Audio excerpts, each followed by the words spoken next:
All right. I am here with Lamont from Days of French and Swedish. So thanks for joining, man. Thank you. Thanks for having me on. Good to be here. Yeah, cool.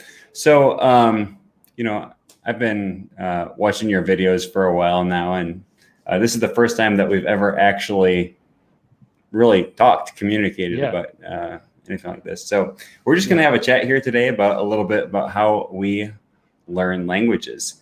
So do you want to just give people a little bit of a rundown really quick about what languages you're learning, how long you've been learning, how you got interested in that? Yep. Is maybe a bit over 4 years ago. Yeah, it's getting close to 4.5 years ago now. I decided I was going to try to learn Swedish. I didn't take it really seriously because my wife and I were vaguely planning a trip to the Nordic countries, including Finland. Finland was the one thing that had to be there because we'd been invited to stay with a friend in Finland. So that we sort of vaguely set out that plan. But the reason I chose Swedish and not Finnish is just that I sort of thought it would be in the center of like those languages. Like I knew that Finnish was different, but I thought that out of Norwegian, Danish, and Finnish and Swedish, sorry, that Swedish might kind of be in the middle. And I had done a little bit of German before, so I thought Danish might kind of be in the middle of those two. It sort of worked out well in that Swedish is the best, the most spoken one, like spoken by the most people. It's also a second language in Finland. Right. But I didn't know any of that at the time, to be honest. So it sort of seems like I reasoned through my decision, but I didn't really. It was just a little bit lucky. And if I had it over again, I might have chosen Norwegian because that's actually halfway between Danish and Swedish. So, Anyway, so for about the first year, didn't really take it seriously. Thought I was pretty good after a year. I wasn't. So I started French as well because my dad had been learning French. He'd actually been living in France for a while then.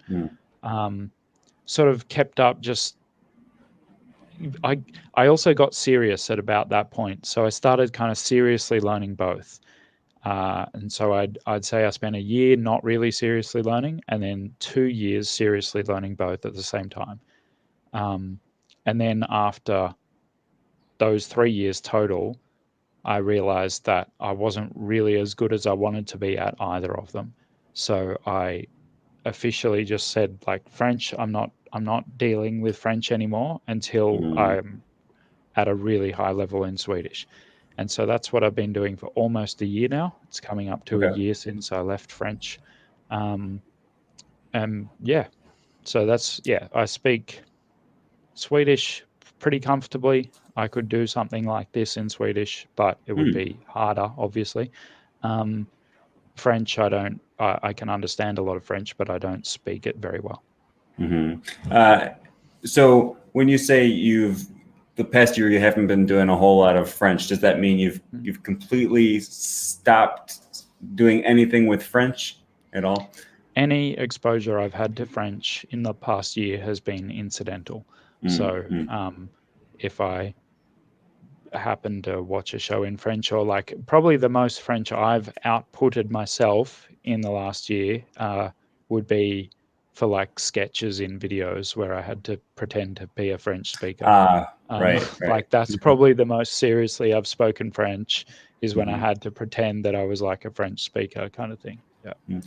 Have you found a significant decrease in your French since then, or has it not really been noticeable? I don't think so. It's hard to tell because I haven't actually been dealing with anything, but like I would say that when I read it or hear it, even incidentally, it's actually my mind pretty quickly switches back to like, oh, and then you do this, and then this happens. Like it doesn't. It's not. I don't have to go. Oh, and what was that verb again? I just sort of. I find that I remember it quite quickly. Now it does have, I would say, the most in common with English of any of the languages. So Right. that makes it a bit easier. Sure. I can kind of relate to you in that regard because I had been learning French pretty hardcore for several years. I minored in French when I was in college, and then I graduated in 2019. Um, as soon, I mean, the day I graduated, actually, before I graduated, the day after my last final, I immediately started studying Thai because I knew I was about to move to Thailand. And really haven't done anything with French since, other than a little bit of tutoring. I actually started reading Les Miserables on Link, and I was able to do that. I surprised myself with my ability to read French even after after I stopped learning French for about 2 years. Yeah. But then a few weeks ago, I went to go do a French live stream, which is something that I would have been very comfortable doing, in 2019. And man, that was a struggle. But I had spent those 2 years not really doing a whole lot in French, and I think I didn't realize the amount of decline that I had gone through in that time. I think output ability declines much faster than comprehension ability. Yeah. So Lindy Bortes has spoken about this as well. So she claims that she can understand French almost perfectly. But then her output in a video where she kind of admitted, like where she just said, oh, well, this is my French at the moment, was not great. And like, she wasn't saying it was great. But I believe her when she says that she can comprehend it almost perfectly. Yeah. Yeah, I believe that 100% because I can read novels in French. I can watch French on Netflix or listen to podcasts in French. But man, I didn't realize it until about 2-3 weeks ago when I did that live stream. But speaking French, it's taken a beating. Over the last few years. Anyways, that kind of brings me somewhat nicely into the topic that we kind of wanted to talk about. So you mentioned when we were talking before this live stream started that very similar to my personal experience, you started off with an approach to language learning that was all about speaking and output, right? And then, but you've sort of been evolving over the course of your language learning journey. You want to talk a little bit about that? Yeah. That's basically the summary in that if I had my time again, I would have focused on comprehension and input. But I think I've just been really surprised by how hard I've flipped on that in the last year or so. So I can't really say when it started. I knew that. I think the first kind of idea I heard that maybe it's not the best idea to speak early was when I saw a video of Steve Kaufman's responding to Benny Lewis saying basically laying out the basics of it, which is like, well, when you talk to other people, a lot of the time is spent with you trying to make yourself understood and then listening to what they have to say. So it's not of zero benefit because you're listening to what they have to say, but the time that you spend making yourself understood is like quite significant. Or at least I don't know if he said that, but I had realized that because I had hundreds of italki lessons. Like I think I've had over 200 italki lessons in Swedish. Wow. And like, yeah, I just realized, not one day, but I sort of slowly came to realize how much time I spend on italki going like, yeah, so I mean, and putting, and then versus my listening, it's not like I wasn't doing any input. I was listening to audiobooks and whatever. But then doing that where I would just hear something and think, oh, that's what I was trying to say the other day. And it's like, Mm, because, Swedish, you can often guess if you speak English already. And if you have learned some Swedish, you can often hear it and go, that is what I meant to say. right. And I think just seeing like Matt versus Japan stuff, and then I think what really kind of flipped me over was seeing his level in Japanese and going, okay, there Mm, must be something to this, because right. he's not just saying like, oh, just listen to the language forever and you'll understand it, and you'll be able to speak it. He sort of Mhm. says that, but he's got other principles on top of that. But just, yeah, when I saw his level of Japanese, I was like, okay, there's something to this input thing that I'm kind of missing. Um, and just I'd say over the last year, probably since kind of leaving French behind, I've just slowly come to book fewer italki lessons. I still book them because I think it's fun. Mhm. Um, but yeah, just listening to heaps, watching heaps of TV series and stuff. And like Mm, the last, the last time I spoke Swedish, or the last time I spoke for a lesson, um, I probably hadn't spoken for about a month before that. And when I used to do that, it'd be almost like I'm starting all over again. I'd be mm, like, "Hi, my name's Lamont." Like I just mhm. almost have to do everything again, despite having had 200 lessons. But then, yeah, when I'd just been inputting heaps, like 3, 4 hours a day, I went into that lesson and was saying stuff I didn't even know I could say. Like just saying stuff and goes like, "Whoa, where'd that come from?" I know that's right, but yeah. Right. Right. Right.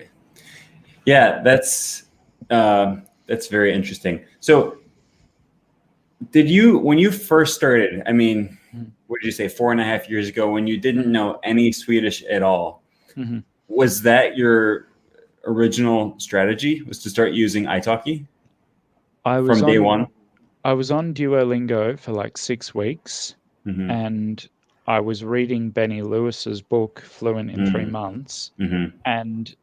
and I think at the time I was like, you need a native speaker to talk to. Like Right. that's kind of what I assumed you needed. And it's weird that I got into Swedish, because I think in my head at the time there was this idea that's like, where am I even going to find a Swedish person in Australia? Like, I don't.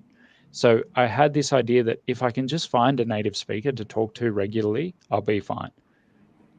And it's just in his book, like the best tip that came out of it was mentioning italki, which I didn't even know Mm-hmm. existed. And I remember Right. literally like sitting on the couch and reading that and going, well, I'm going to check that that still exists like right now. Um, and it does, obviously. And so I didn't book lessons. I actually did the partner thing that they used to have. I did that for months, Oh. actually, like almost a year. I think I didn't pay for lessons because, Huh. like I said, I wasn't really that serious about learning Swedish. So I was never going to lay Right. any money on it. Right. Um, and so I just did partner thing. And it was fun, but it's also really difficult in Swedish because what can I really offer them apart from like very, very advanced English? Like, maybe like poetry or something. Mm, Other than that, they basically speak English to a similar level. So a similar level to my English. right. So yeah, I navigated that for maybe 8 months or so. And then one day I booked a lesson, and it was like all the things in the lesson were how I expected them to be, in that like we got to speak Swedish the whole time. They corrected me. They sent me like documents of the corrections. They sent me word lists and stuff. But when that actually happened, I was like, this is so good. Like I can't believe that I didn't do this earlier. Mm, Um, and I think pretty much from then, I carried on with some of the friends I made in that first year, but then I didn't contact anyone else outside of teachers. Um, so in a way, like it it is good. Like I think if you're going to learn a language, speaking from day one isn't necessarily a terrible idea. Um, mhm. but I do think my Swedish has improved more since I've stopped speaking as much.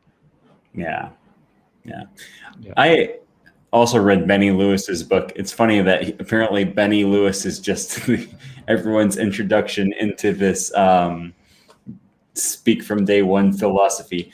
I read his book when I was living in El Salvador, and I was actively trying to learn Spanish. And, there's a lot to be said for his approach. I had studied Spanish for 6 years from middle school up to college and couldn't speak it at all. Other than maybe just a few phrases and verb conjugations and stuff like that.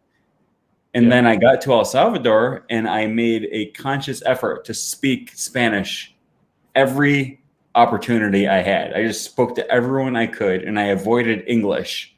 And I also tried to avoid silence as much as possible. So if I was by myself, I was listening to Spanish music or watching a Spanish movie or something like that. See, that's powerful. Yeah, right. And I mean, I guess in that case, I was also getting a lot of input, and and I was trying to read books as well. But the main point of all of my Spanish study was just finding people to talk to, and struggling through conversations. I use this word sometimes. I had to basically flubber through all of my conversations. I was just flubbing. Yeah. Making all kinds of mistakes, trying to describe words when I didn't know the word, talking my way around, and then eventually, my interlocutor would give me the word that I was trying to describe, and then eventually, after having so many botched conversations, I would finally remember those words that they were teaching me. Well,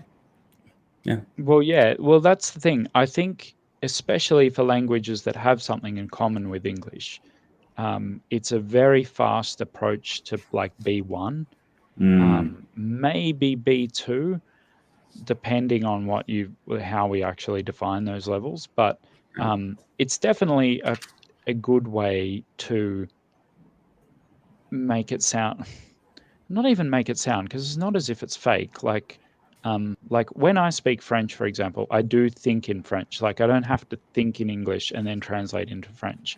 Right. But I do have to say a lot of things. If the conversation goes past about 10 sentences, I have to say a lot of things where I'm like working out our way to say it that I don't actually know is a real French thing to say. And I think that kind of works pretty quickly. But what I have sort of come to realize in the last year is that getting beyond that B1 and especially beyond B2 by just going through conversations, it probably would work, but you have to hear things so many times, and like there's also, you start getting into areas where it's like, well, native speakers could say this or this or this, we're not sure which one you mean. So we'll offer you one, but then the next time you come to say that, a native speaker will offer you option B, and you're like, oh, I thought it was option A.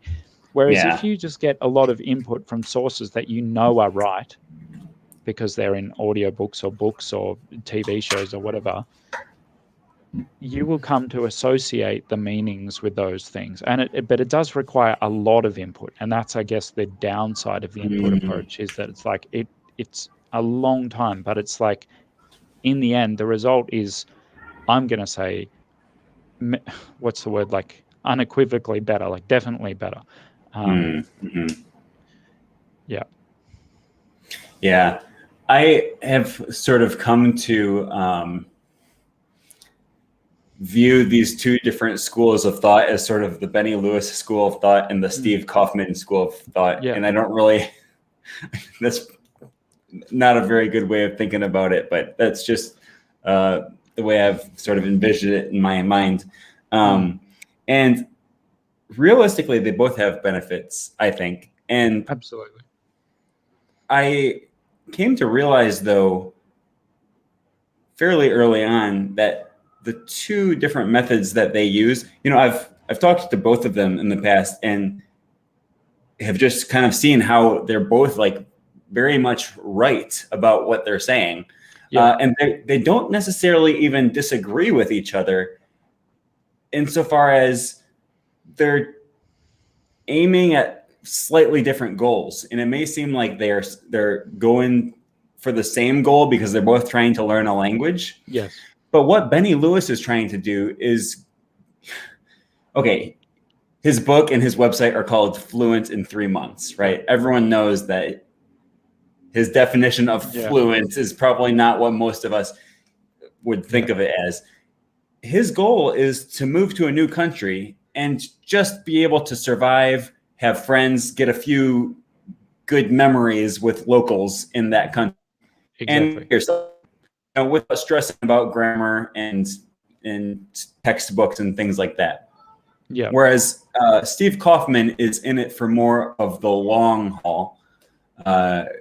He's interested in reading about history and in learning about culture and maybe visiting the country, for years and years and years. And he has a deeper appreciation for learning the language. And, I think that's fine. Yeah. Well, the other thing I think to be said, and I said this in my chat with Luke Truman as well, is that I think Benny Lewis's approach, or the whole speak from day one thing, is a great antidote to the grammar and sit down and learn these 7 verb conjugations for the most common 26 verbs or whatever. Because, like, to me, that approach of learning a language is so, like, I don't even think about it anymore. Like, it's like not existent. So there are like almost these 3 different sorts, because Matt and Steve don't say sit down and learn verb conjugations either. Right. But I think, what got me interested in the whole speak from day one approach is it's like, I think I saw Benny's TEDx talk, and it's like, he's just like, well, I just started to speak it, and I found that I actually could do that reasonably well. And that matches my experience with both Swedish and French, where it's like, it feels very uncomfortable. I was literally sweating in my first couple of conversations with native Swedish speakers. But that it was sort of felt like exercise. It was like, yeah, this actually works. This really puts your brain under pressure to think of how to say things. And it's like, okay, nowadays I would say, if you've got time to spend learning to comprehend the language, then maybe do that, and you don't need to stress yourself out so much. But at the same time, I would say, like, if you're going to move if you find out tomorrow that you're moving to Sweden, start speaking Swedish now, and don't like put the pressure on Swedish people to speak Swedish to you. Like, don't let them speak English to you. But that's like if you've got that situation where you've like been told you're moving there, kind of thing. And I'd say that for almost any language, probably any language. But I'm like, if you're told you're moving there in a year, then get into input. So it's like 3 different things, but I guess one of the big downsides of the input approach is that it's kind of hard to sell to people, because they're like, nah, you can't learn to speak without speaking. And I'm like, you kind of actually can. Like, yeah, I mean,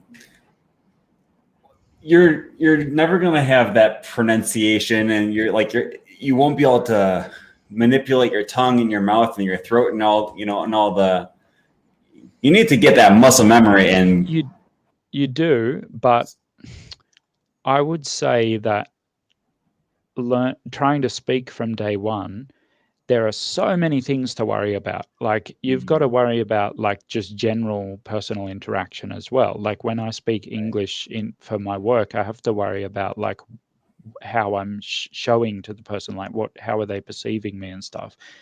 So you have that to worry about. Then you have the fact that you don't know very many words, and you have to try and speak your way around things to worry about. Then you have like their time. If you don't know them, they might be like on a schedule, and you're like taking up their time by trying to speak this language, and you could just speak English or whatever. Like, I don't know. You've got a lot of things, and your accent is going to be like the last thing that comes up. And so a lot of people who speak from day one, they don't have a good accent. Some people do, but then some people who get a lot of input don't have a good accent. but some people have like a like a freaking good accent.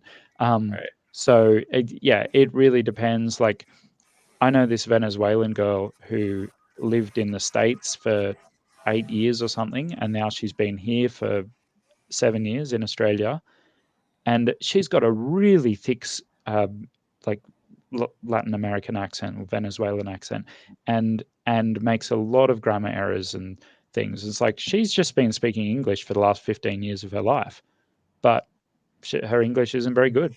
So Mhm. what does that say about speaking a lot? Like, Right. Right. yeah. Yeah. Yeah. There's a lot more that goes into it than just that. Um, Mm. One thing that I do appreciate about Benny Lewis's approach is, well, you mentioned it as an antidote to an antidote to the grammar heavy Mm-hmm. approach. I found that it was really useful in just being able to overcome that hurdle, taking that first step into speaking. It's so easy to put that off. You know, it's so easy. I had a friend when I lived in El Salvador. I had a friend who said, I kept telling him, dude, you got to practice Spanish if you want to get better at Spanish. And he kept telling me, yeah, but next month I'm going to spend 1 month learning Spanish and like getting better at it. And every month he would tell me the same thing. He's like, yeah, I'm almost there. And it just like, it's so hard to take that first step into speaking. Whereas if you just do it, you realize that it wasn't that hard at all. Yeah. And I can't even, like, I've never studied a language only through input. For both my languages, I spoke early and then went to an input heavy approach. And with French, I never really got that far. I never got to the input heavy approach because I stopped learning French. But and these days, like, due to input, my Swedish is a lot better, but also I'm a lot more confident because like I spent years just speaking terrible Swedish. So I know that the worst that can happen is you say something and they go, no, that's not right. Like, Right. like Right. that's the worst that can happen. And that's when my Swedish was bad. So yeah. Right. To me, the worst that can happen is when I'm with someone else. Like, I'm trying to talk to someone. This happens to me a lot in Thai because many of my friends don't speak Thai. So I'll be trying to talk to someone in Thai, and then I have an American friend who doesn't understand what we're saying, and then I'll say something in Thai, and the Thai person will say, "Huh?" That's like a pride thing, you know. That's like a personal, a little bit of personal embarrassment that comes along with that. Like, okay, the person who's listening in on our conversation was very impressed in my ability to hold a conversation in Thai up until the point where you said that. And then it doesn't matter what language they're speaking. You just told the whole world that I made a grammar mistake. But that's fine, you know, like that, if that's the worst that can happen, then whatever. My ego it's can. like, well, you don't speak Thai. If you think it's so easy, you speak to him. Like, yeah. But I totally get what you're saying, though, about the speak from day one approach is just so limited from day one. I find it to be I find it to actually become a lot more useful a long time after day one. Yes. Yeah, I see what you're saying. Yeah, like we were just saying, where it's like, well, now I have the confidence to speak, but also I have the subconscious model of language to back that up as well. Right. Is that what you mean? Like, because you've practiced speaking when you sucked at speaking, but also, and then you build up ability as well. Mm-hmm. Right. I mean, I think the value of speak from day one is not. It's more of a psychological trick, to tell you the truth. If you can force yourself to start speaking right away, then you've overcome that hurdle. You've overcome the speaking. What I say is you've come out of the silent box. You've broken out, and now you're free to start using the language. That's not to say that you're actually going to be learning the language very well by speaking, because realistically, speaking in itself isn't teaching you anything. Yeah. You can learn some from your interaction with native speakers, but you need some sort of input. And And I think there is some overlap between comprehensible input and conversation practice, right? Because when you're having a conversation, part of that conversation is input, Yeah. And the other thing is, I think the input that you get from a conversation can be quite different to the input you get from any other source. Like I would say it's very, like you've got different kinds of inputs. So you've got like YouTube versus an audiobook, which is going to be much more formal and much slower, or a book which is on the page and you can take it in at your own pace, or a series or whatever. They're all, but the input that you get from speaking to someone face to face is often a lot more difficult linguistically, because people don't speak clearly. They don't always use the correct form of things and whatever, but it's normally much easier context-wise. So to give you a quick example, I don't understand Norwegian series or YouTubers very well. I can understand a little bit of them. Now, and to give people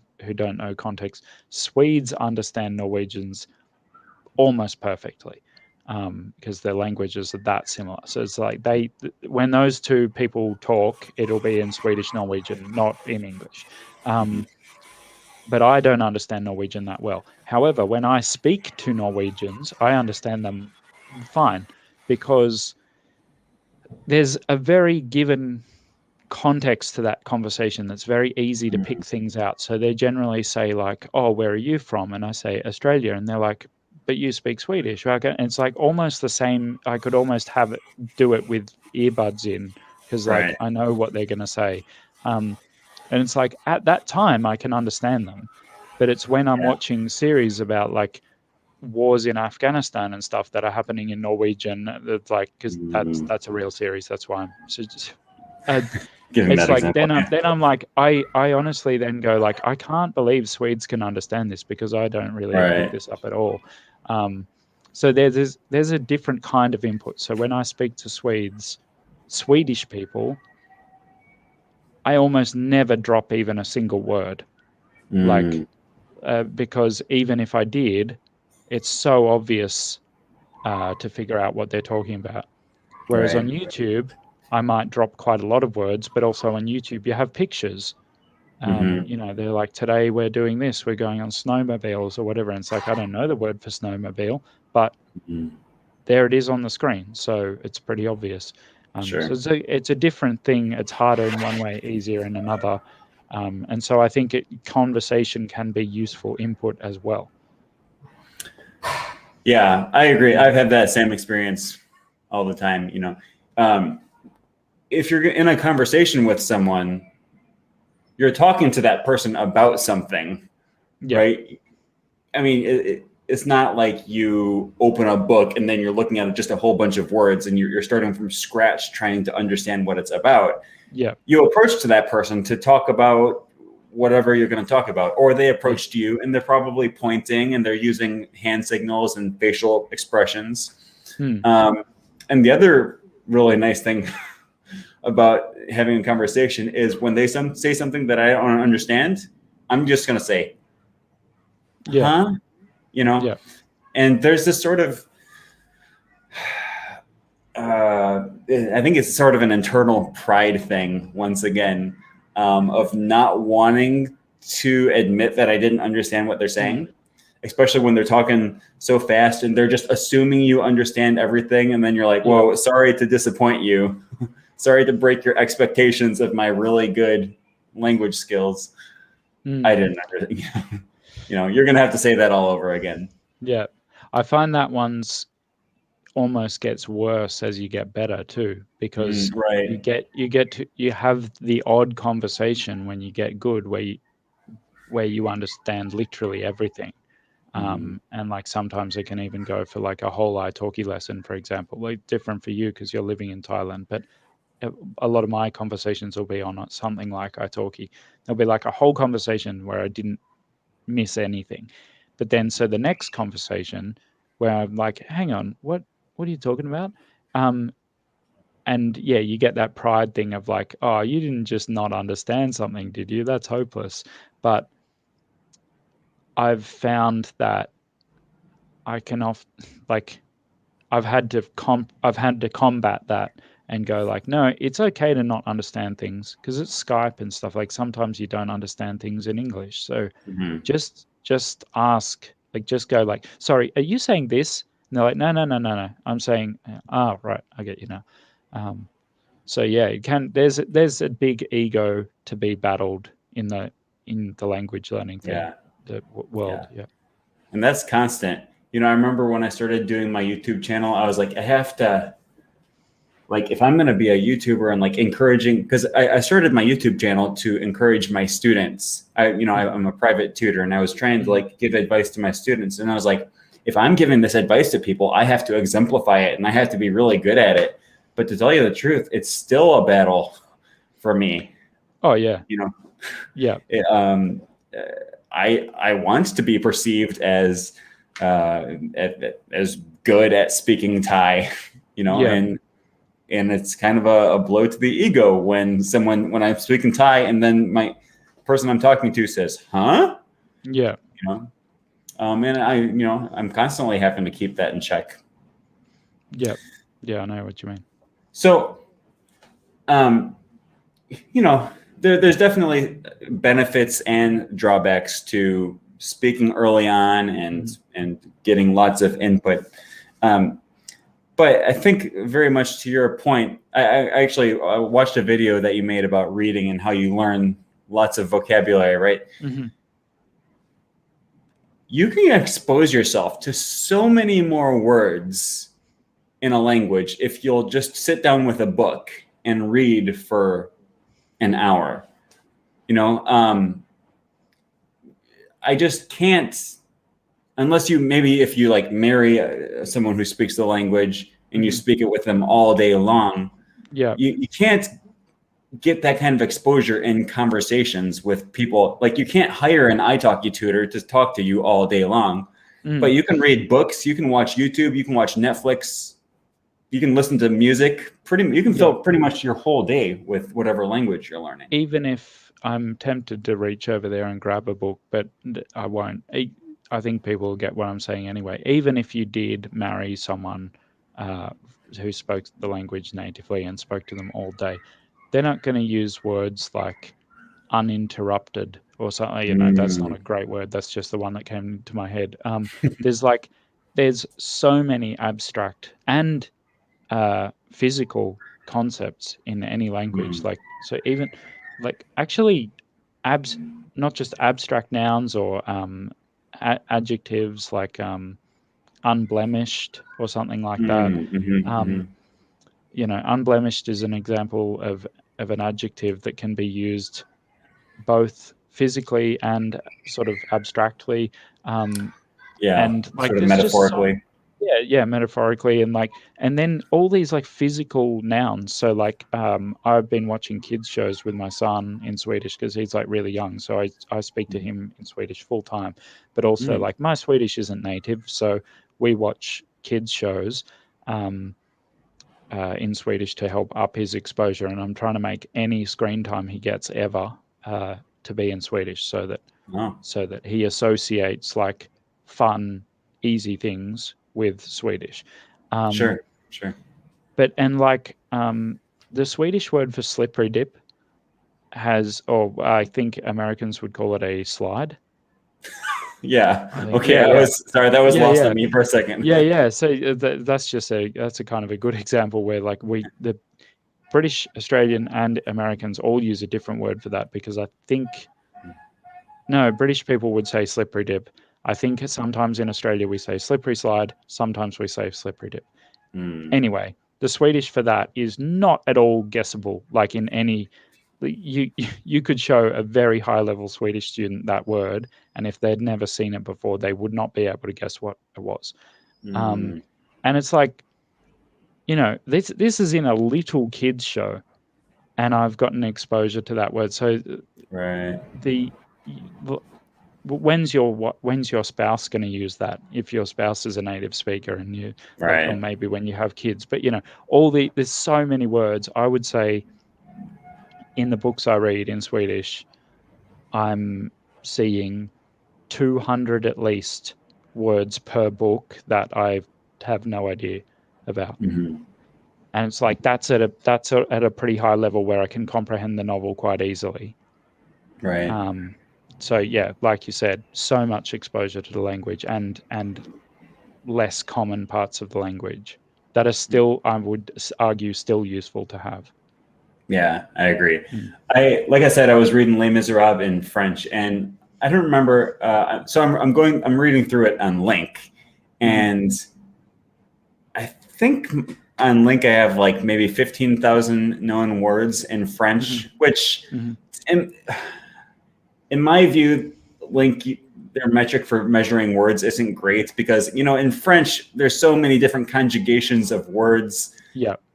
So 15,000 might be exaggerated. Yeah, but because every time, it's like all the forms of to know, right, will count as a different word. Yeah.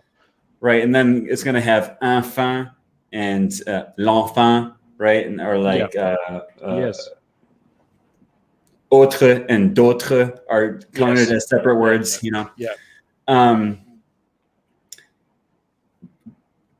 I have like 15,000 words. That seems like quite a bit, but still on every single page, I have at least 10 or 15 words that are blue. And now, granted, many of those are actually words that I do happen to know, and I just haven't encountered them on Link yet. Yeah. But lots of them aren't. Yeah. And so I'm running into a lot of new words. Every single page I flip, I'm running into at least 5-6 new words that I've never come into contact, or if I have come into contact with them, I don't remember. Yeah. So, sorry. Do you have something else? No. That's good. So I did an interview with Matt versus Japan maybe a month or two ago, and he seemed to, he focuses pretty heavily on input, but specifically on auditory input, like listening and watching TV shows and stuff like that. And I think he's done comparatively little reading. But are you focused more on reading for input, or? Okay, two things about that. One is I say reading, I mean generally audiobooks. If anyone is learning Swedish or Finnish and is watching, I highly recommend. I highly recommend the app Next Story. Okay. Wait, you're not going to be able to see that because of it's too bright. It's Next NEXT Story. NEXTORY Next Story. Okay. I think they have other languages too, but I think like when I signed up, I just said that I was in Sweden, so it offers me English, Swedish, and Finnish. But I think if you say from the beginning that you're in Germany, then you'll get like, maybe German and Polish and Czech or something. Something the bordering countries. I don't know how it works. So I do think they have other languages, but their range in Swedish is crazy. Like they're a Swedish company. Have I still got you? Yep. Oh yeah. Still here. And yeah, basically if the audiobook exists in Swedish, it's on Next Story. So that's why I recommend them highly. And yeah, I say reading, but it's because I'm in the habit of reading the book at the same time as listening to the audiobook. Lately, I've found that my Swedish has gotten a little bit good to, like, I find that actually a bit easy, and it almost like other thoughts about just work and whatever start creeping in. So now I've found that I have to just listen to the audio and even do something with my hands at the same time. Like I just solve a Rubik's Cube, which I don't do. Like I don't solve Rubik's Cubes quickly or anything. I just do this like slow method, but I just do that like repeatedly.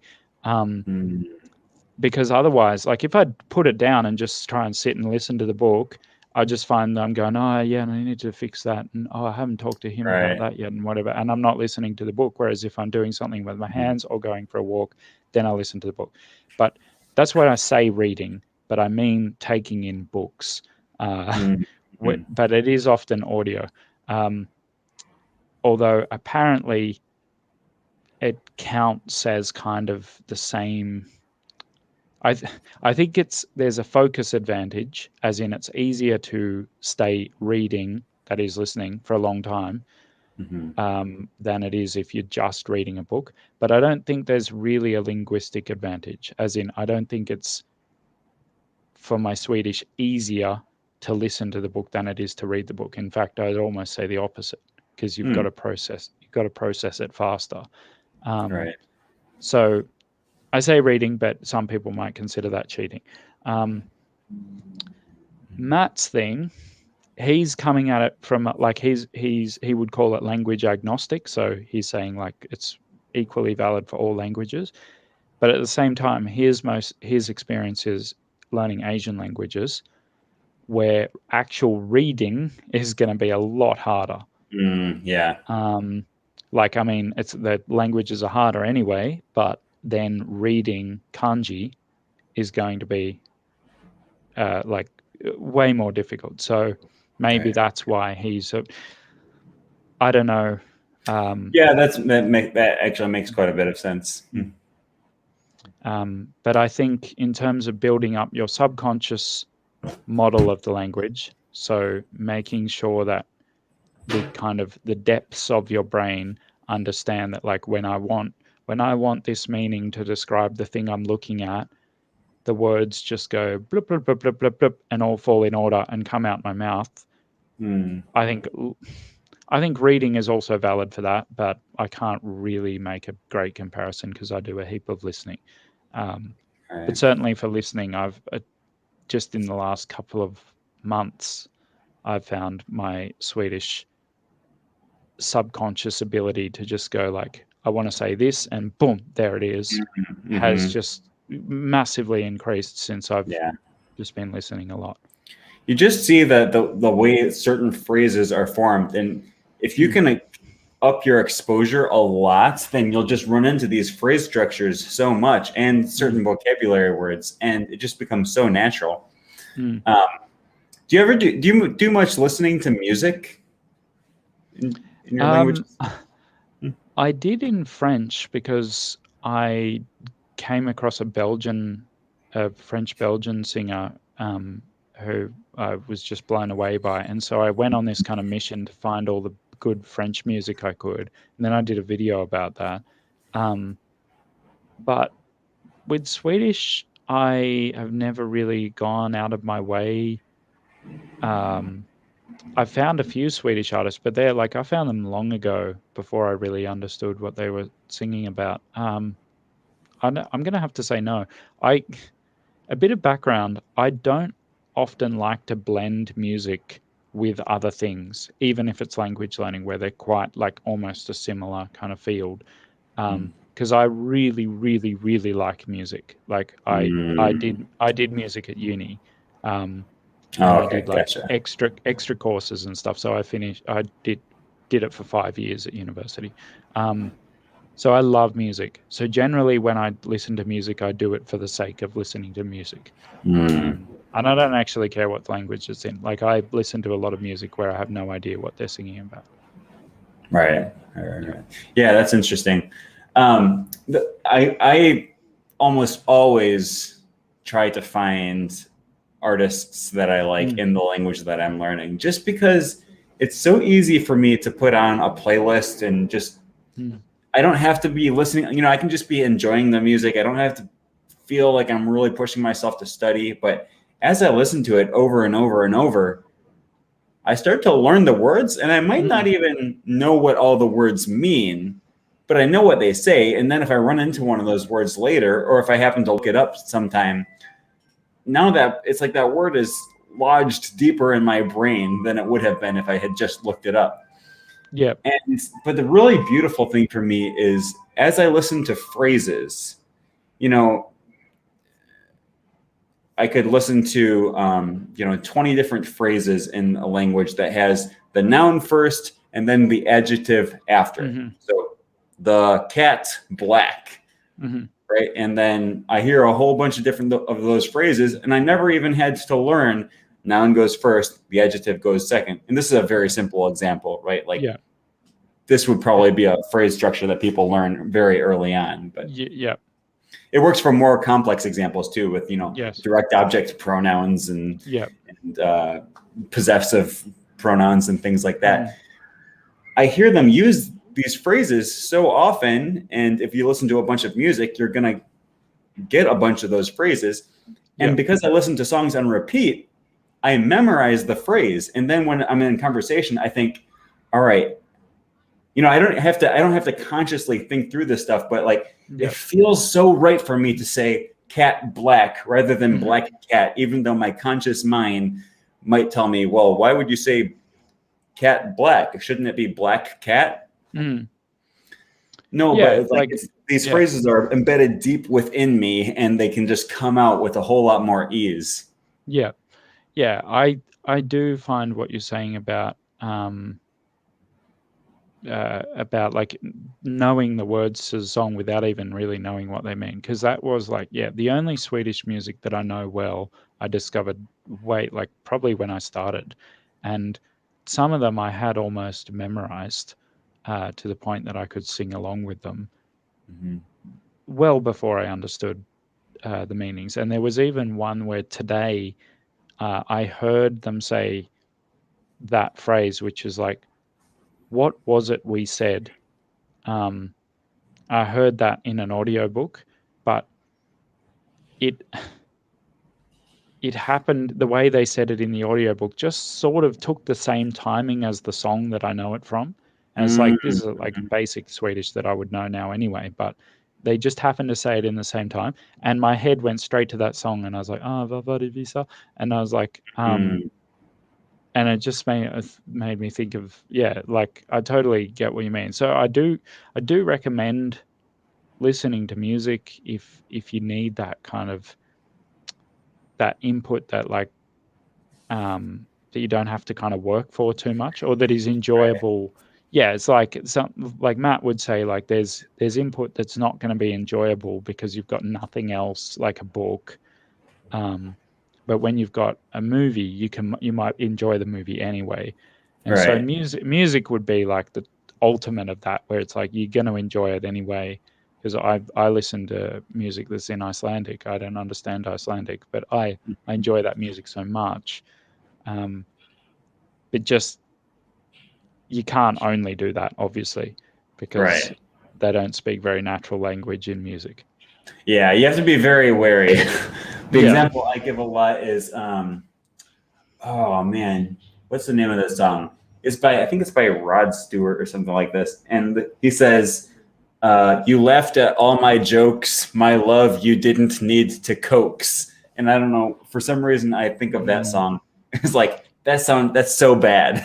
If someone was learning English listening to that song, like they would get their direct object, indirect object order, they would get it all mixed up. It's terrible.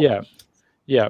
And there's certain things that totally are okay in songs.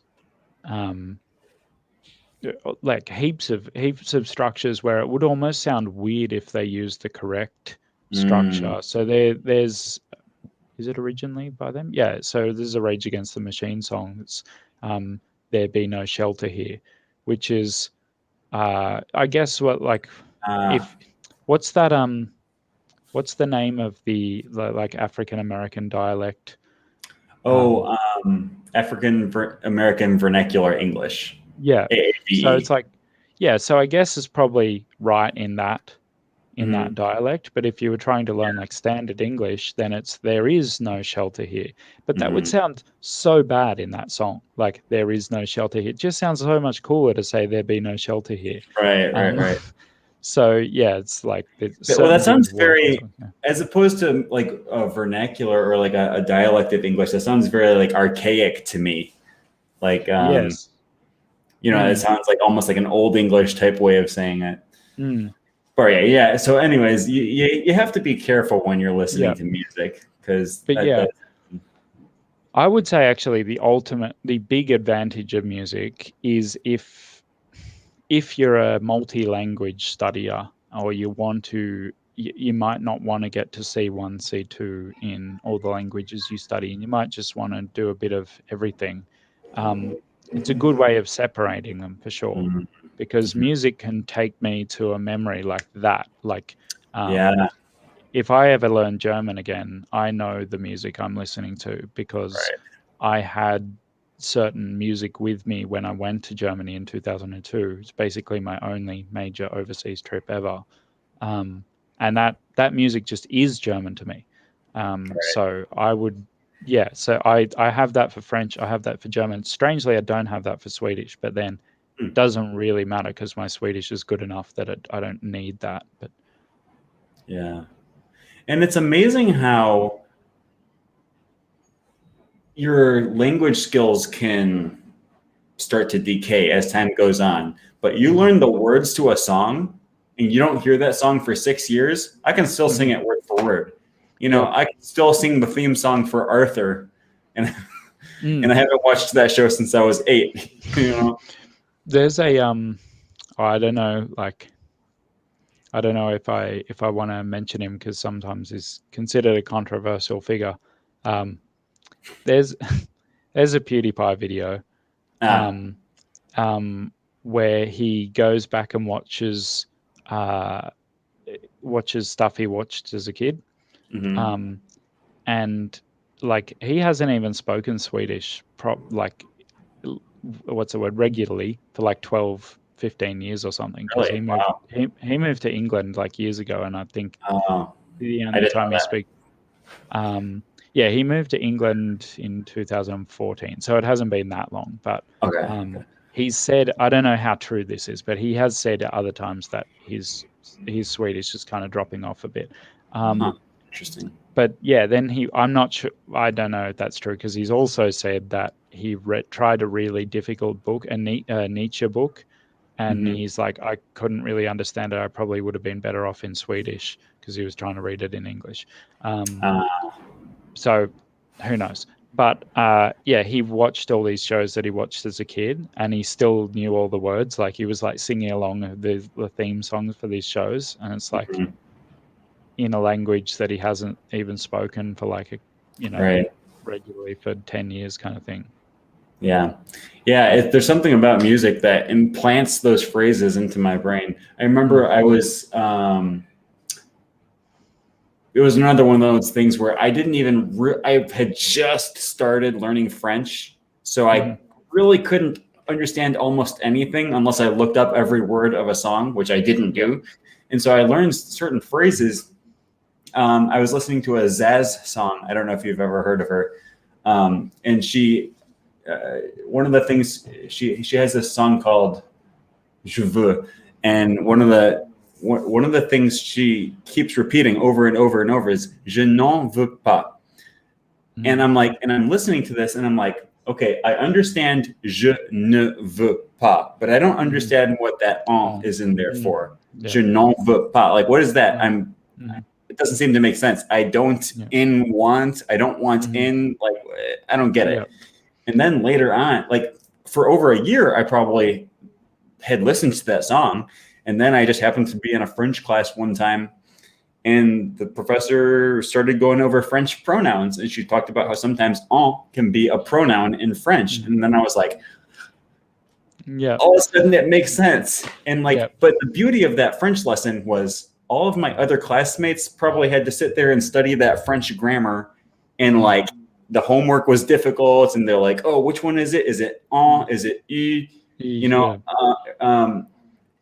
but for me, I literally heard that French grammar explanation, and then I was like, boom! It all of a sudden like it makes sense to me because I had so much exposure beforehand. Yeah, and it's like quite a few language learners have said that they never heard that idea of get like exposure first, explanation afterwards. But they found that, I even remember one of my early Swedish conversations.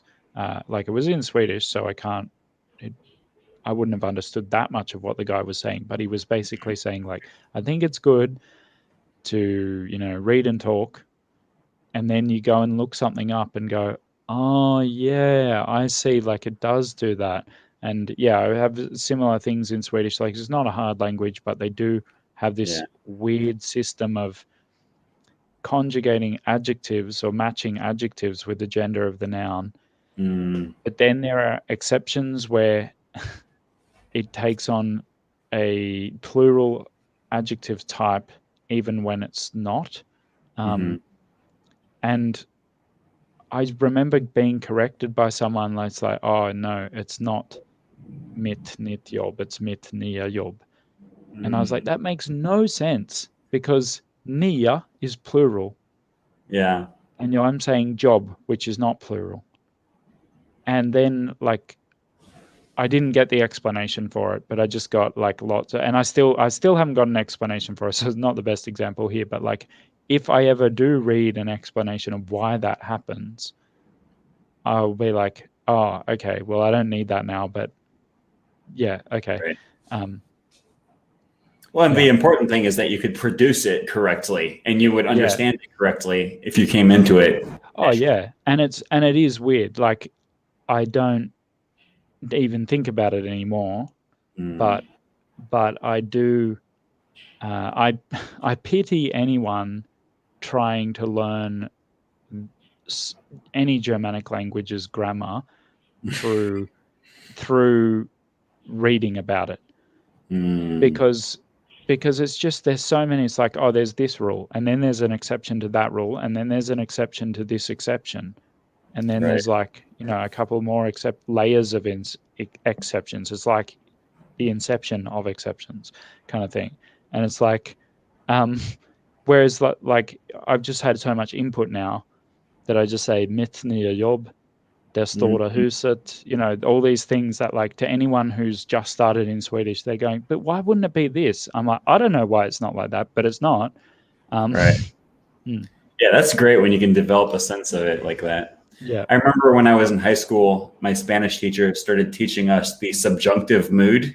And she was like, all right, there's 5 situations where you use the subjunctive mood. And then she explains each of those 5 situations. And then we're trying to use the subjunctive mood in the second situation.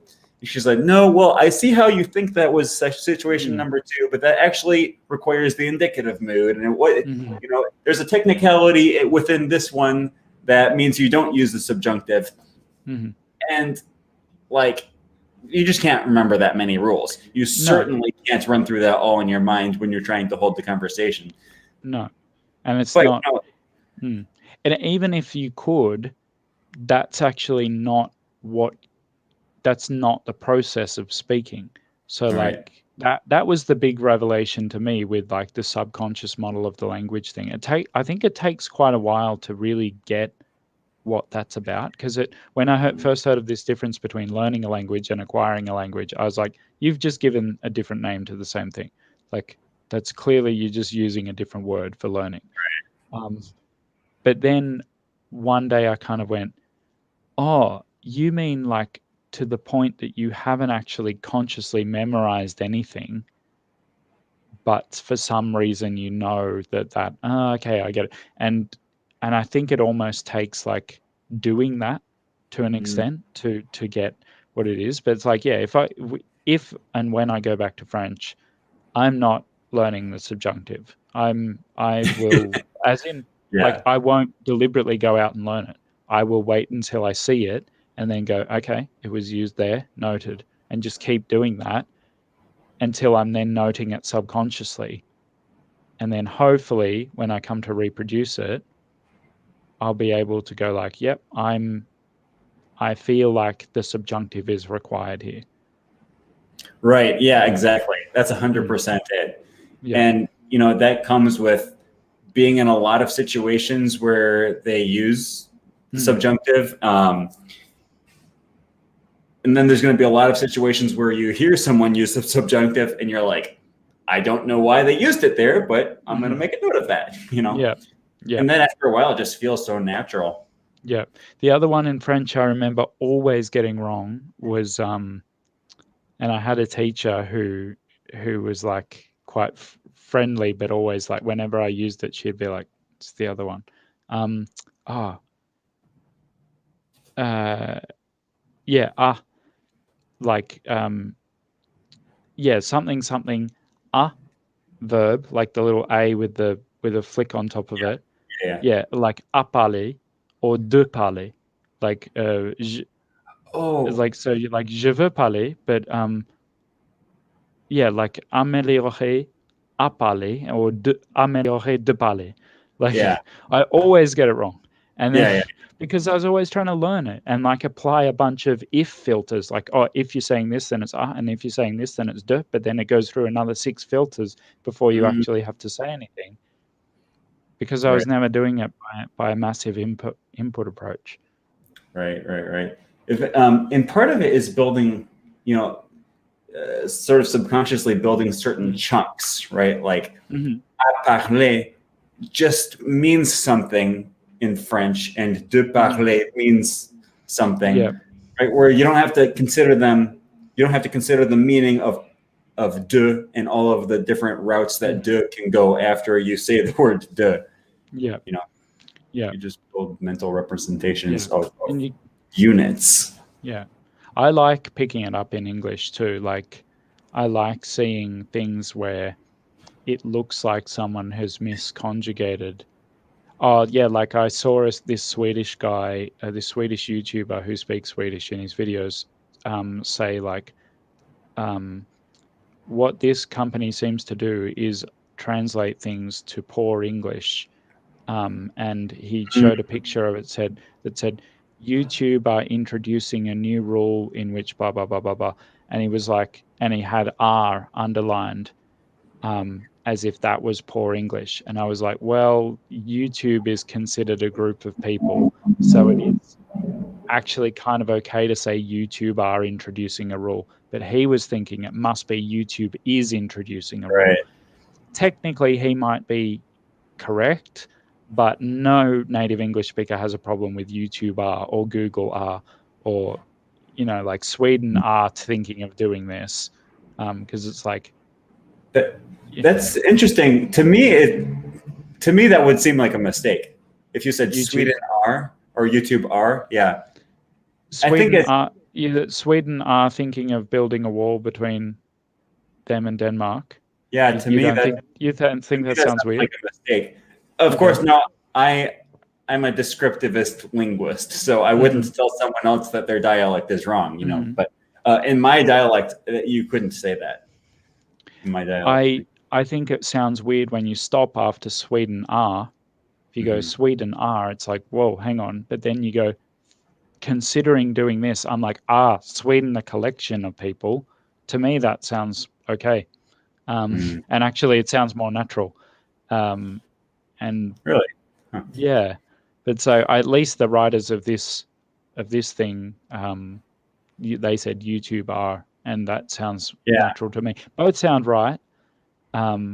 But sometimes there are other examples where it's like one of them sounds right to a non-native speaker, but a native speaker will go oof every time, Right. because it's like, oh, the rules of English should say this, but we know that when we're expressing this meaning, we wouldn't say that. So it's just something I enjoy doing. I don't. Right. One of the things I talk about a lot is conjunctions with pronouns. So Mhm. I don't know if the rules are the same everywhere, but my English teacher always taught us that you must say you and I, right? You can't say I and you. Well, actually, that would sound weird to Yeah, me anyways. I and yeah, you. no, that does sound weird. Yeah. But you and me was also strictly prohibited when it was in the subject of the sentence, right? Like you can't say you and me are friends. Whereas, I know that my English teacher taught that rule, Yeah, but to me, it sounds perfectly like normal speech if I yeah. were to say you and me are good friends, Mhm. or me and you are good friends, Yeah, even. me and you. You and me sounds a tiny bit weird to me, but me and you or you and Me and you. I. Yeah. Yeah. But it would be completely unacceptable to say us are friends, Yeah, true. Well, whereas So I can put me in the subject of the sentence against the direction of my English teacher, but I could never do that with us. Yeah. Yeah, and another one is like this is actually one where what's technically correct has been so overtaken by the norm that it's like it's really hard to argue that it's even technically correct anymore. It's like, you are better than me. So the prescriptivist would say it's you are better than I. Right. Because it's something to do with whether than is a preposition or I don't know. But see, right. and then if it's a preposition, then they would say you should use the objective, that the accusative case. Or yeah, I think if it's a preposition, then it's supposed to be me, because it's like you are giving that to me, so it should be you are better than me. But they're arguing that than is something else. I don't know. But I would say, like, the most natural thing that comes out of my mouth, and I was sort of raised like quite prescriptively, I would say, the most natural thing that comes out of my mouth is you are better than I am. So you can't say you are better than me am. Right. Right. So if you skip the verb, the second verb, then it sounds natural to say you are better than me.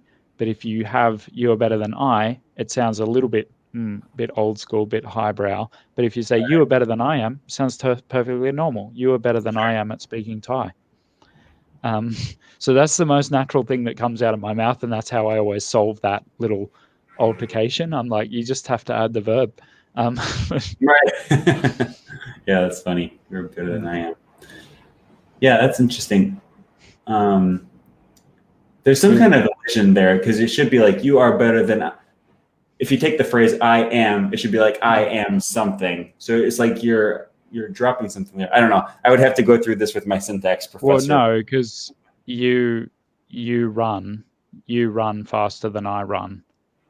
It's like, it's still a whole sentence. Right. Different verbs though take different arguments. You should. Is this live? Yes. Yeah. Are people asking questions or anything? Like, I figured you were just recording it and putting it up later, because like I was like, oh, he hasn't asked any questions. So no, it's live. There haven't been a ton. Actually, I should check that out. Well, just because I was like, people are now just watching us like discuss the inner workings of. I mean, that's what happens when you're on a we don't script any of this or anything. Yeah. Girl, thanks for the super chat. She said that's so true about the subjunctive mood. I think when we were talking about all of the trying to memorize all the rules for the subjunctive mood. Anyways, not a whole lot of comments in the chat tonight, but I think it's because we're doing this at sort of a weird time. I forget what we were talking about, but anyways, I'm actually a very much a grammar nerd. I find grammar very interesting. I do always try to be a descriptivist and just say, hey, that's interesting. You say things different than I do, or you say things different than, maybe I say things different. That's a perfect example right there. In Australia, different than is still very like anything you say different. You say things differently to the way I say them, or you say things differently from me. So from or to? From or to, yeah. And interesting. I checked this in a book. I was in the library and saw it was the ultimate guide to writing in English or something. It was really nerdy, and it went through the sort of the history of different to, different from, and different than, and it said all three are acceptable. Here are three examples where you're pretty much forced to use the first, the second, and the third. And even their example of different than, I was like, still sounds weird to me. But now I watch so many American YouTube, well, not so many, but like people like yourself and Matt, who's just like everything's different than. Whenever it's different, it's going to be than. Then I'm like, that's just Interesting. To me that sounds totally natural. That seems like the most natural preposition to use there.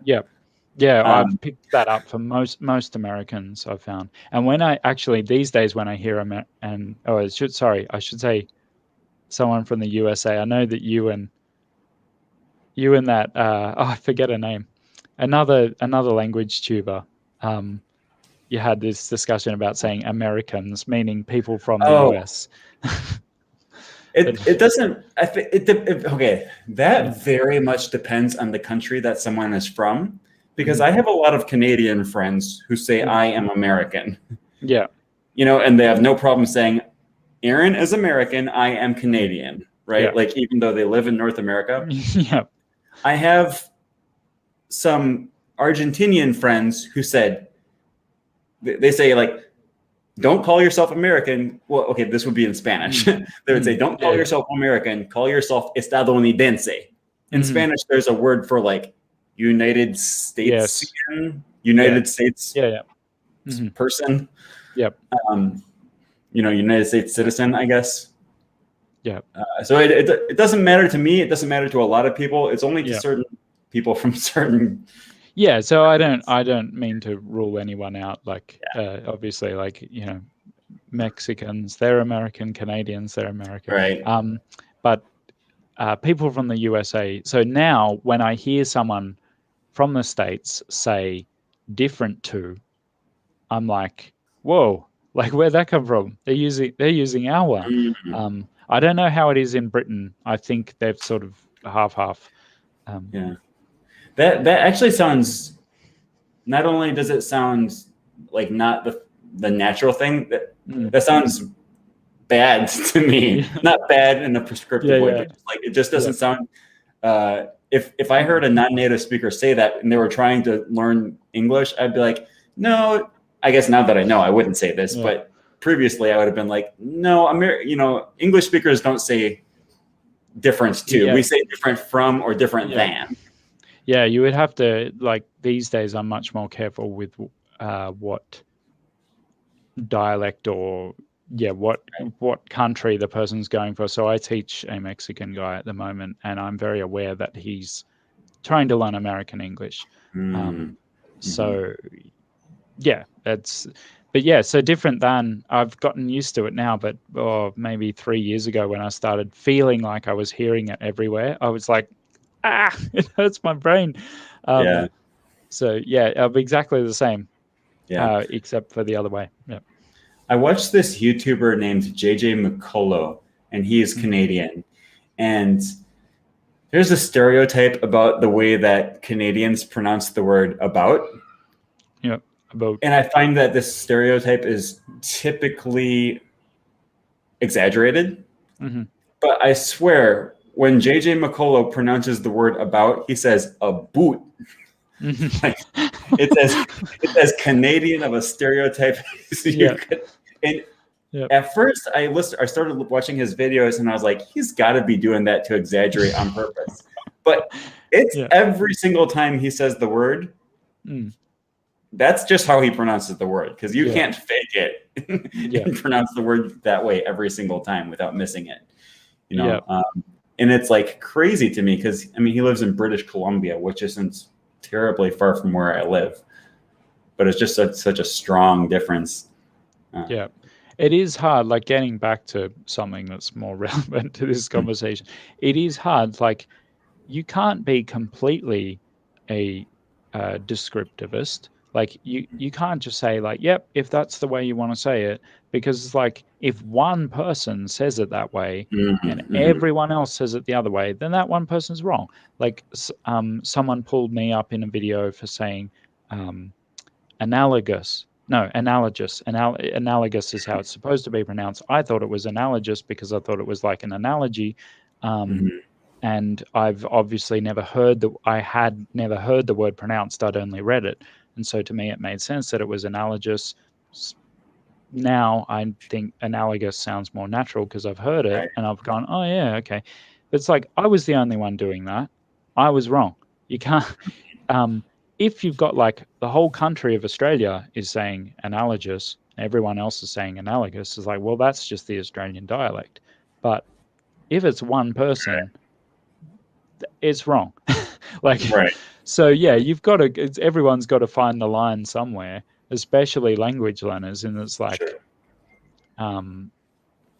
yeah, like Swedes have told me things are wrong, and I'm like, I don't think so. And I've checked with other Swedes, and other Swedes have gone, no, that's right, they were wrong. So you've got, at some point something's got to be considered correct.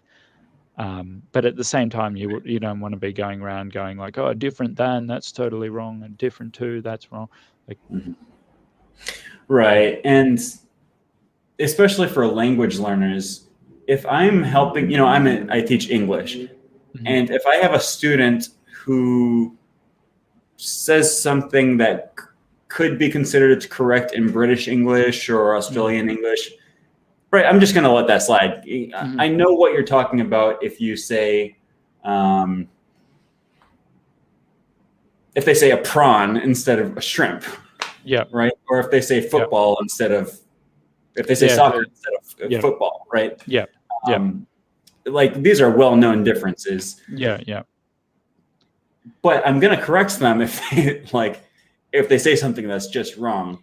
And I'm not going to say, maybe there's one person in South Africa who has an has an idiosyncratic way of speaking, I don't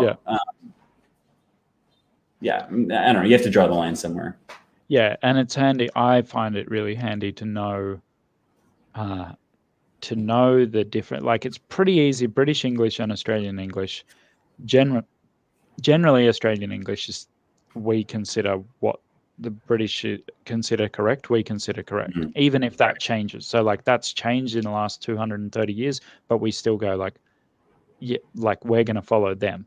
So on this, like the spelling of like flavor and color and stuff with the U, we're following them. There's a couple where Australia has taken the British one, and now Britain switched to the American one, and it's like now we're just out on our own, like doing this old school thing. And there's other ones where Australia has switched to the American one and Britain hasn't. So yeah, we're coming up with our own way to spell English, basically. But yeah, it's handy to know if you're teaching English, those things. But it's hard to keep up with them, because sometimes I'm like, oh, that's definitely wrong in everything but the States, or in everything but American English. And then I hear some like well-known British speaker, like a narrator or something. There's one, narrator. We would say narrator. I think you guys would say narrator. Yeah, narrator. Yep. Yeah. Anyway, we could go all night on this. Right. Yeah. Is there a lot of different dialects? Like, is that something you have to worry about a lot with Swedish? Oh, yes, actually, more so than you would think, given that it's not a huge country.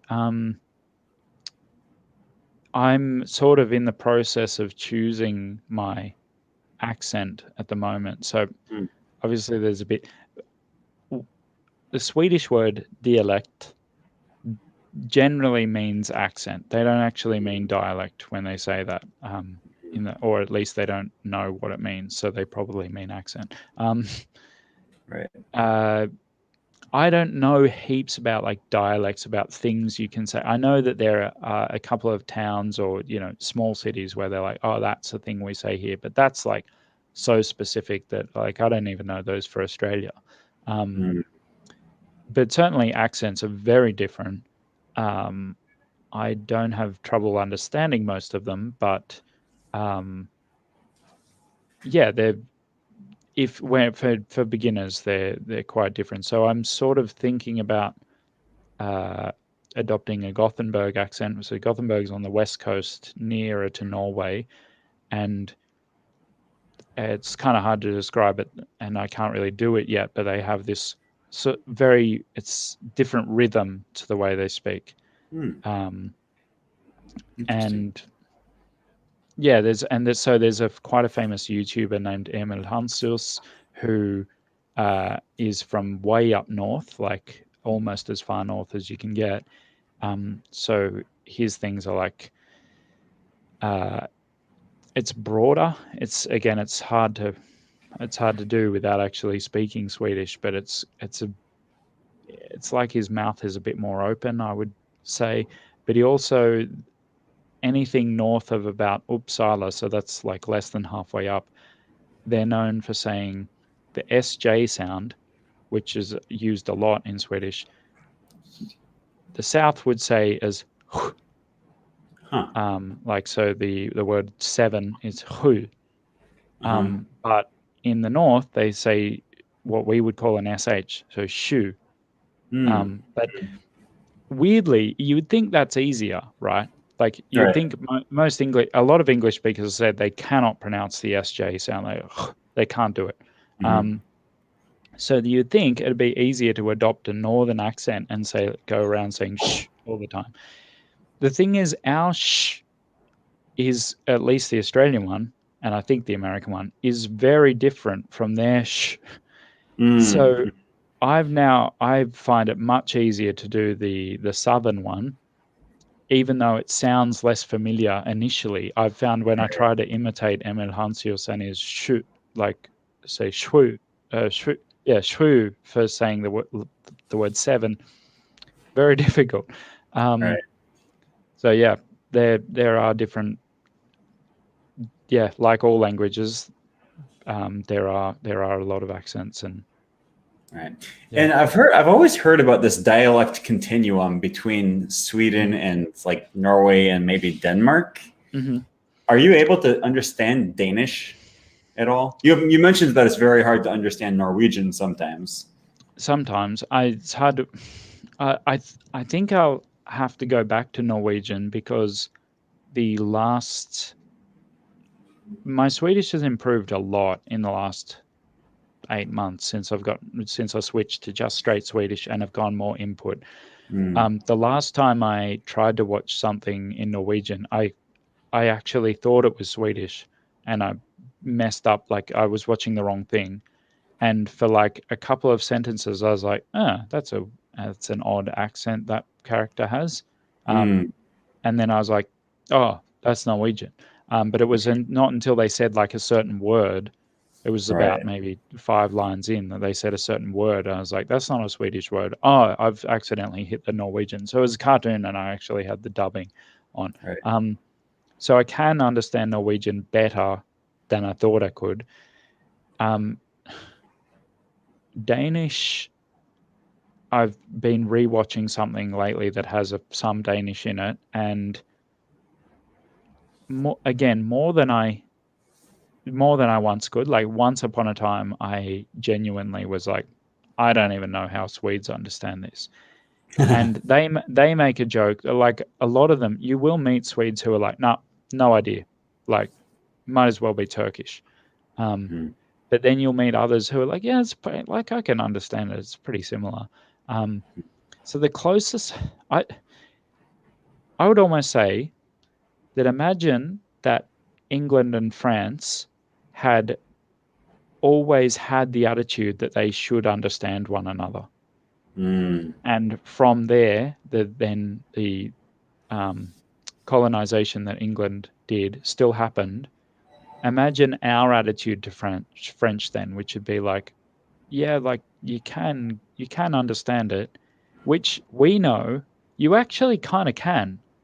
Like so many words are in common. That's actually about as different as Danish and Swedish are, except that they have the attitude that they can understand it, that they sort of can understand each other. And I believe it's considered a little bit rude to, like, if you speak to a Dane and you're Swedish and they say something back to you, it would be rude to just be like, mate, no idea. Like, but you might be able to say, sorry, can we just switch to English? Or you might be able to maybe keep up a few sentences and then go, oh, sorry, I'm not good at understanding Danish. Like, don't put it on them. Don't be like, you stupid Dane and you stupid accent kind of thing. So it's whereas like when we went to France, it's I guess it would be considered rude to just start speaking English to someone. But if they spoke back to you and you said, sorry, my French isn't that good, I don't understand you, that wouldn't be like that. So it's just this weird thing they have where they feel like they should understand each other, but in reality, it's not that easy. Yeah, right. Right. Yeah. I did this really cool interview. I'm not sure, maybe this is the one you were talking about a while back, but I did this interview with a girl from Scotland who speaks, what she calls the Scots language. Yep. A lot of people call it the Scots language, and I listened to it and I'm like, I understood 50% of what you just said. Yeah.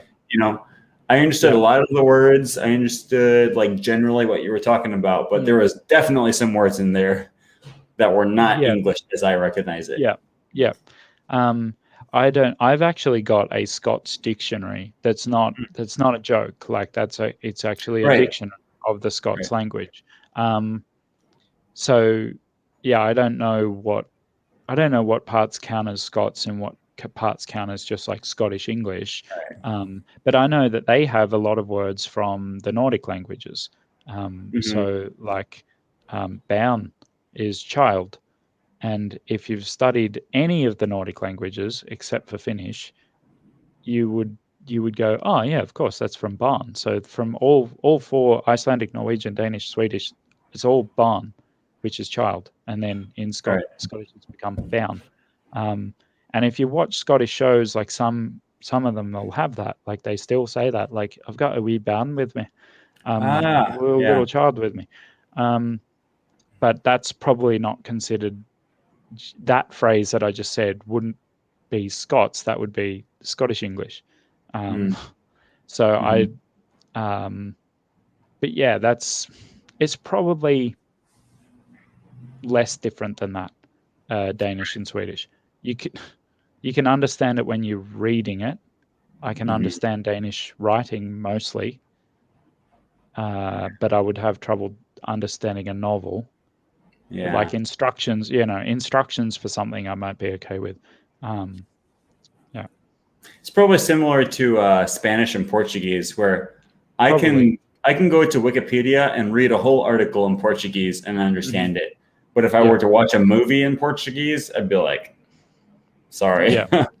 Yeah. And it's the same thing as I mentioned before. When I speak to Danes, I know what they're saying to me and it makes sense. And it's weird. It probably doesn't happen so much anymore, but when I used to speak to Danes and Norwegians, my Swedish, I would feel a lot more confident because my theory was that I would feel like they wouldn't know if I was making a mistake because they would just think, oh, that's just some Swedish thing that I don't know about. Right. So I used to feel a lot more. It's probably different now because I don't feel like they're very non-confident anyway. But yeah, I just feel like I suddenly get in this flow state where I can just say I can just make a word up and you wouldn't even know. Exactly. It's a Swedish thing. Like. Yeah. Right. That's funny. We haven't had a ton of chats here, but I'll just ask one before we go. This is from Peggy Trotman. She says, please give me your opinion on using SML plus Anki to get to B2 in 100 days. Each SML card is a full sentence or word from the SML course with audio. Have you ever used SML or Anki? Yeah. I'm not familiar with that. Oh, sorry, go ahead. SML is just like this French series of language learning books. Yeah, I've heard of it. I've never used it. Yeah. And Lou Calampariello uses it to my knowledge still. I know he did once, and he goes through like the whole book to get to B2 in 100 days. In French, maybe. In Spanish, maybe. In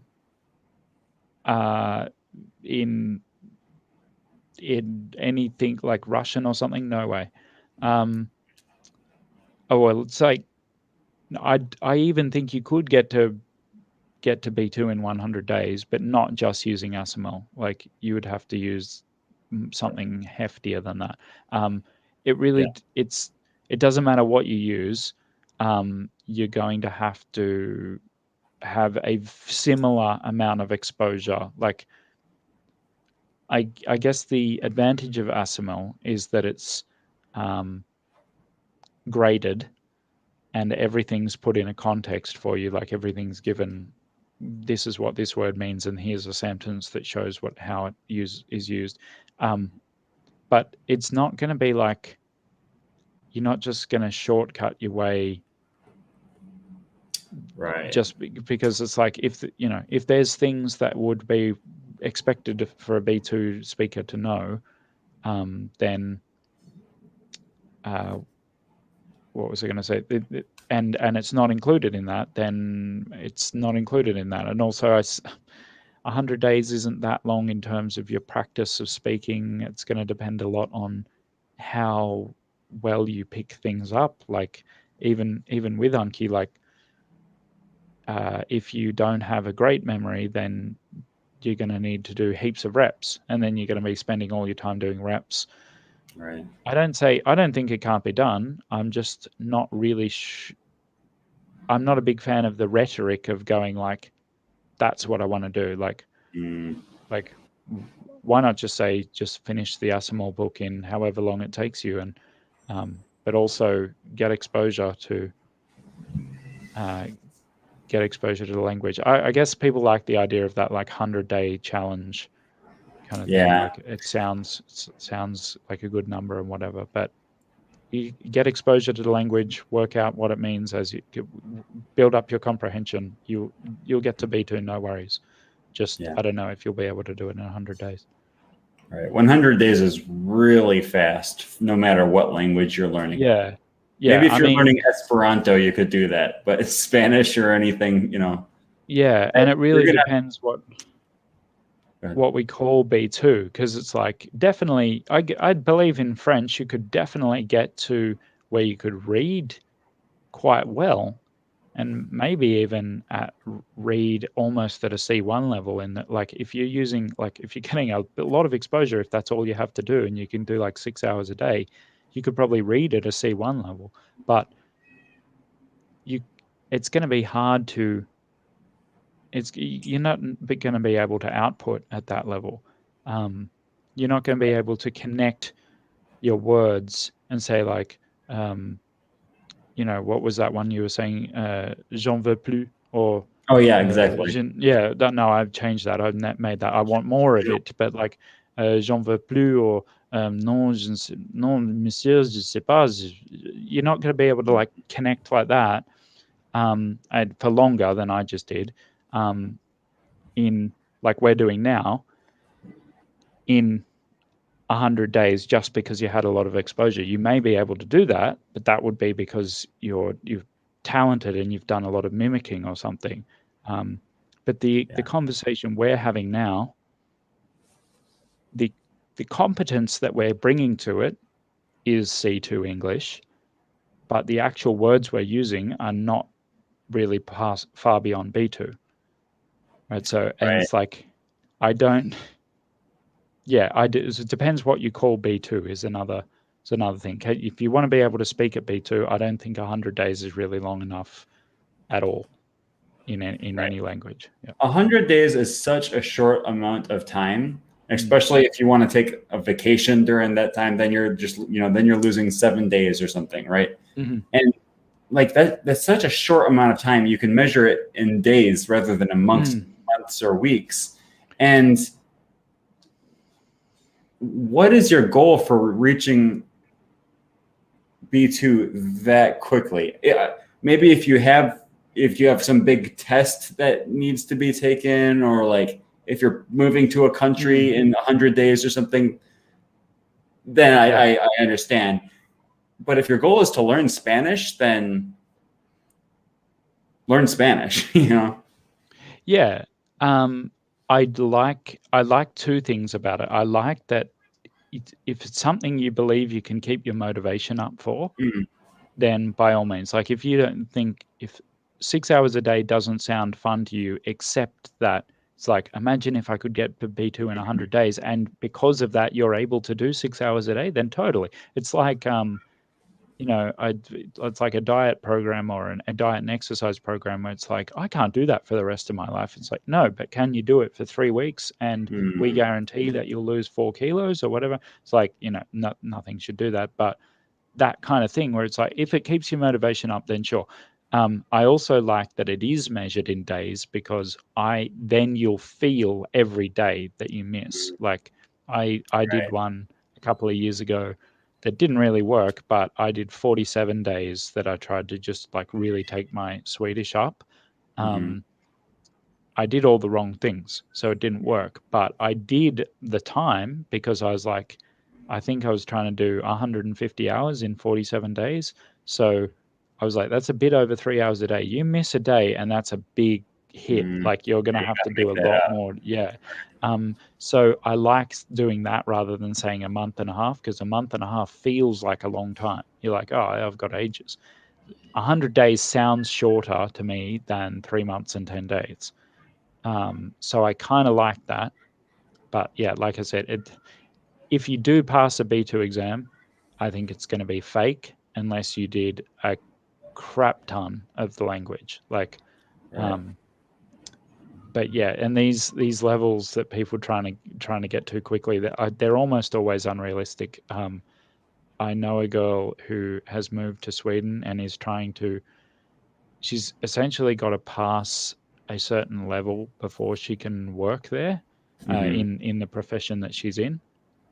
And she's talking about these times that she's like, oh, hopefully I can get to it by the end of this year and stuff. I'm just going, no way. Like, she's basically hoping for C1 by the end of the year. I'm at C1, like, arguably. In some areas, maybe not even. And like, her Swedish compared to mine is almost non-existent. And it's like, I'm just going like, there's no way. You're not going to do it. And I'm not trying to be mean to her. I haven't even told her, but that's what I think about that question. Yeah. It's tough stuff to deal with sometimes. Yeah. Yeah. I mean, like you said, I think B2 in 100 days could be done, but you would have to really, like your life would have to be dedicated to learning Spanish, I feel like. Yeah. Was that in Spanish, was it? Was that? Her question was in regards specifically to Spanish, yeah. Okay, yeah. Unless you're talking about already having some Spanish, and that might be slightly different. Oh yeah, of course. Yeah, you could definitely pass a B2 exam. And you could probably even pass a B2 speaking exam, because like you could probably memorize enough stuff. But I think then you would, if you then believed that of yourself and you're like, yeah, I'm B2, and you went to a Spanish speaking country, you would find it difficult. Like very difficult, to the point that it might even be demotivating. And like you said, yeah, you would have to do so much that you might not even like Spanish by the end of that time. Like if you love Spanish now, you might hate it by the end of the 100 days. But if your memory is crazy good, then, and you can, my memory is quite good. Like I can see Anki cards. Like I don't do much Anki, but if I do that kind of thing, I can see them like 3 or 4 times, and then basically, once I hear them a few times in the immersion, I can basically, what's that word, like retire them. And you could do that in Spanish, but you would just need so much comprehensive input. Aaron and I don't think it can be done without some ridiculous kind of thing, is our point. Yeah, more or less. Cool. Well, this chat has gone a lot longer than I actually originally expected, which is fine. It's fine with me too. I just hope that people aren't too put off to watch it. Like, man, 2 hours, I'm not watching that. Yeah, it's fine. There's some people who just love to listen to people talk about languages. So yeah.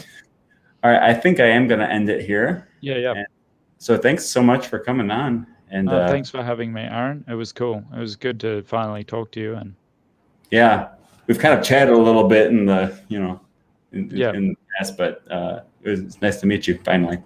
Yep. So, cool. I'd love to have you on again sometime in the future.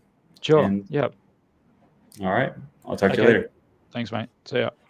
Bye-bye. Oops.